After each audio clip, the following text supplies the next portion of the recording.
Maaga pa lang nagising na ako. Pupunta kasi tayo ng LTO para makapagpa-renew ng lisensya. So hindi kasi pwede ako makapag-drive ng 4 wheels, so kailangan kong i-renew yung aking lisensya. Pagdating ko ng LTO, akala ko una na ako sa pila. Yun naman pala ay una sa huli.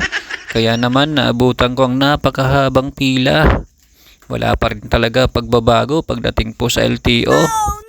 Umalis ako ng bahay ng bandang alas 6, pero nakauwi ako bandang alas 4 na dahil nga sa haba ng pinagdadaanan ng mga papilis para makakuha ng panibagong lisensya.